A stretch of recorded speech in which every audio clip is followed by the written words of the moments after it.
পয়লা বৈশাখে ঢাকা বিশ্ববিদ্যালয় ক্যাম্পাসে মুখোশ পরা ভুভুজেলা বাঁশি বাজানো ও বিক্রিতে নিষেধাজ্ঞা জারি করেছে ঢাকা বিশ্ববিদ্যালয় কর্তৃপক্ষ। বান্ডেল থাকলে প্রতি সেনমানিতে টাকা বাঁচবে। বিকাশ সেনমানি বান্ডেল কিনে জিতুন প্রতি লেনদেনে। সকালে জনসংযোগ দপ্তর থেকে এক বিজ্ঞপ্তিতে তথ্য জানানো হয়। এতে বলা হয়, বাংলা নববর্ষ উদযাপনের সব প্রস্তুতি এরই মধ্যে শেষ হয়েছে। এবারের প্রতিপাদ্য নববর্ষের ঐকতান, ফ্যাসিবাদের অবসান।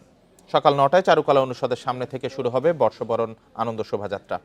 এটি শাহবাগ মোড় ঘুরে টিএসসি, শহীদ মিনার, দোয়েল চত্বর হয়ে আবারও চারুকলা অনুষদে গিয়ে শেষ হবে।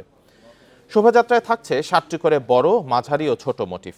অংশগ্রহণকারীরা শুধু নীলক্ষেত ও পলাশী মোড় দিয়ে বিশ্ববিদ্যালয়ে প্রবেশ করতে পারবেন। এবারের শোভাযাত্রায় ২৮টি জাতিগোষ্ঠী, সামাজিক সাংস্কৃতিক সংগঠন সহ বিভিন্ন দেশের অতিথিরা অংশ নেবেন। ক্যাম্পাসে সব আয়োজন শেষ করতে হবে বিকেল ৫টার মধ্যে। নিরাপত্তার স্বার্থে বিশ্ববিদ্যালয় ক্যাম্পাসে পর্যাপ্ত সিসি ক্যামেরা ও আর্চওয়ে স্থাপনের ব্যবস্থা নেওয়া হয়েছে বলেও জানিয়েছে কর্তৃপক্ষ।